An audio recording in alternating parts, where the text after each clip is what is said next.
There is a missing link in border security.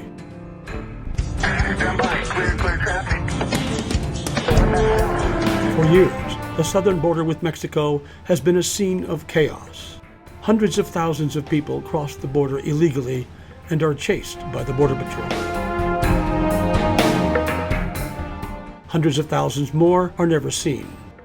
To solve the problem, the U.S. government began using advanced technology.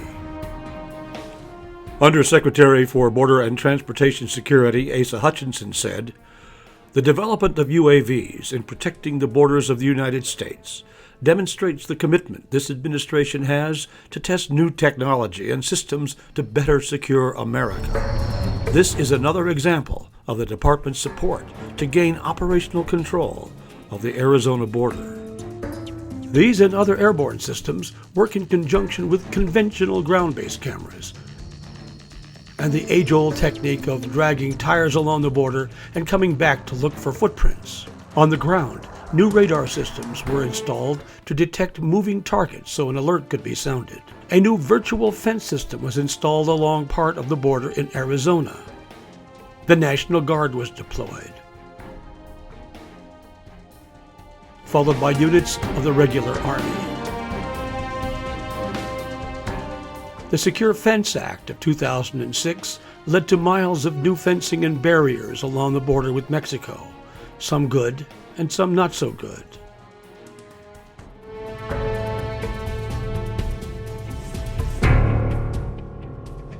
New technology was brought to Arizona to establish operational control of the border. Let's see how we're doing. The Secure Fence Act of 2006 says operational control means the prevention of all unlawful entries into the United States. Let's see how we're doing. This map shows Border Patrol sectors along the southwest border. The Tucson sector is the busiest. Since January 1, 2012, a private organization, SecureBorderIntel.org, has been monitoring Border Patrol radio traffic in the area south and west of Tucson, Arizona. This is just part of the Tucson sector. The Border Patrol uses encrypted radio communication so others can't listen in, but not all of the time. Secure Border Intel estimates that it picks up about 30% of the radio traffic in the area covered. Using a labor-intensive procedure, Secure Border Intel categorizes Border Patrol radio traffic by type of enforcement activity. There are two basic types: human smuggling and drug smuggling. From January 1st to September 19th of 2012, Secure Border Intel cataloged 1,720 enforcement actions in this way. Secure Border Intel provides its data in a Delorme topo mapping format in a way that makes it difficult to see the entire picture all at once. But as we zoom in, we can see details. The notes are taken from common Border Patrol radio lingo. IAs are illegal aliens. Unknown usually means an agent has seen sign or received a report indicating there are suspects in the area. Carpet walkers are people who put carpet on their feet to hide telltale footprints. Packers are people carrying drugs. The location is based on GPS coordinates or landmark reports. This area is about 10 miles north of the border near Sassabee, Arizona. There is a lot of activity. This map shows activity in an area just west of Tucson, about 60 miles north of the border. Again, 60 miles north of the border. It is not known how many of the illegal aliens were apprehended. Most probably were not. Secure Border Intel logs only a fraction of radio reports, so you must multiply this activity by about 3 to get an actual picture of enforcement work. This chart shows level of human smuggling reports from the 1st of August to September 20th. There was a surge starting in mid-August. There is no question that this year, thousands of people crossed the border illegally and made it past the Tucson Sector Border Patrol for up to 75 miles north of the border. Despite the application of significant assets and thousands of hours of Border Patrol time, these people were not prevented from crossing the border. Between Nogales and Lukeville, a distance of 115 miles, there are only 7 miles of fence designed to stop people. The rest is wide open to foot traffic. Some argue that a real fence would solve the problem. However, there is great opposition to new fencing on the border. There is a missing link on the border. There is a need to link all the technology, not only by a common operating picture, but a common threat picture. That link is reliable, immediate detection and identification of border violators. Let's see why. Here is an example. Assume that Border Patrol agents are positioned every 6 miles. With an immediate alert, the point of intrusion could be reached within, say, 4 minutes. At a normal walking rate, the intruders would have traveled about 1,200 feet. Even if they were running, they would be at most 1/2 mile away. With proper equipment, it should be a simple matter to intercept and apprehend them. If agents can't reach the point of intrusion immediately, other assets such as helicopters, fixed-wing aircraft, UAVs, and mobile camera systems could find and track the suspects very quickly. This might even be accomplished with unmanned ground vehicles that move in to warn the suspects to wait for the regular U.S. Border Patrol to arrive. The secret is immediate detection and identification. Can existing technology do the job? Cameras are effective when they see something, but they have to know when and where to look, and they usually don't. And cameras can't see into deep washes or through heavy brush. A seamless 100% coverage of every inch of the border using only cameras would be prohibitively expensive. Radar knows when an intrusion happens if it can see it and detect it, and many times it can't, for the same reasons cameras can't. A full 100% effective ground radar coverage of the entire border would again be very expensive. As with cameras, aircraft, whether manned or unmanned, must know where to look. Just flying around hoping to detect suspicious activity is generally a waste of fuel.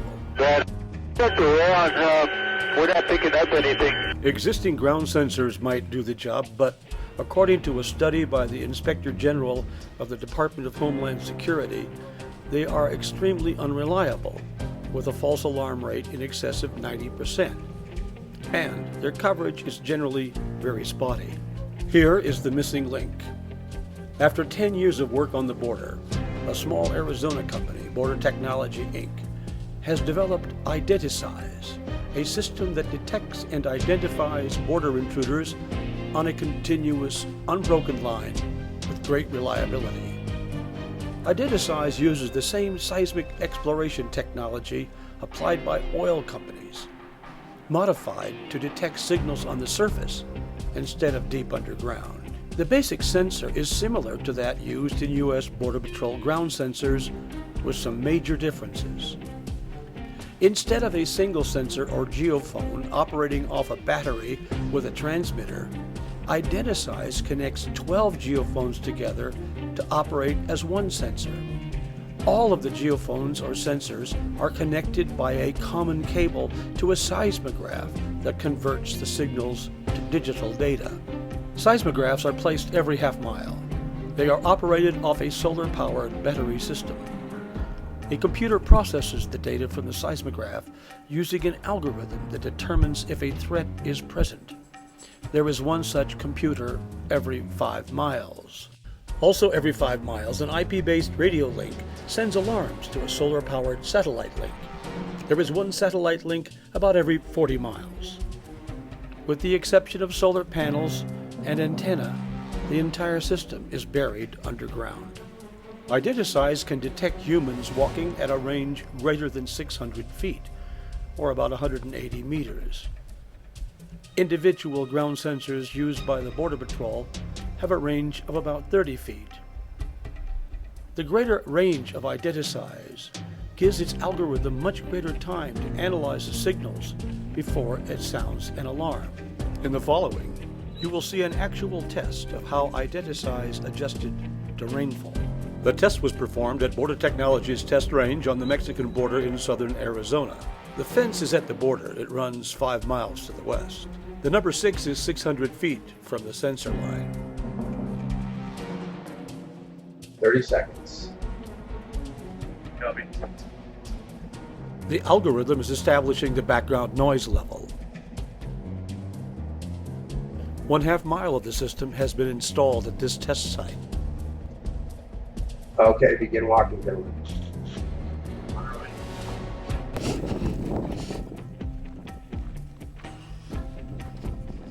The video camera is IP-based and can be used for live demonstrations.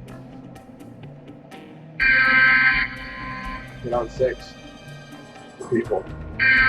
5 for people. 2 adjacent sensors, 6 and 5, detected the intrusions as humans. 5 is community. Sensor 5 was closest to the source. The system pulls up Google Maps for each of the sensors being activated.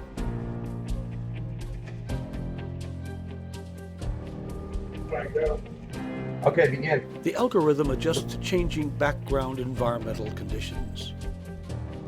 If there is increased noise, the range of detection and classification is reduced somewhat, but still very great.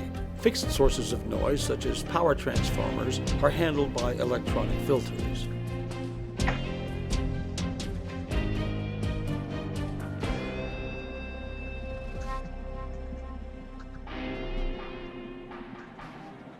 Operators comment that it's kind of cool that the rain did not produce false hits. It's kind of cool.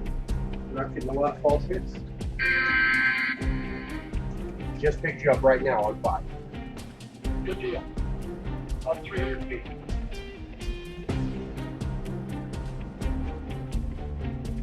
Identiseis reduces false alarms through the application of advanced digital signal processing and mathematical probabilities. Users also have the ability to control certain parameters that set sensitivity. Low-flying aircraft generate a seismic noise that is easily detected. Airplane here. Vehicles generate seismic signals that can be distinguished from humans walking.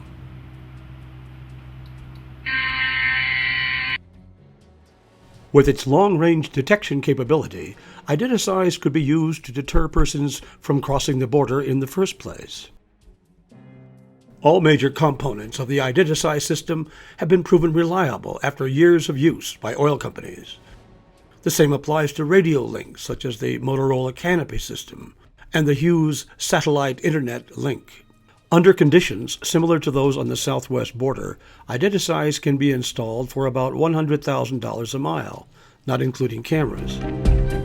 Identiseis combines long-range sensors with powerful signal processing in a way that provides reliable early detection and classification heretofore impossible. For a low-cost system that is environmentally benign and safe, Identiseis is the answer. For early detection and identification that multiplies the force, Identiseis is the answer. Identiseis is truly the missing link in border security.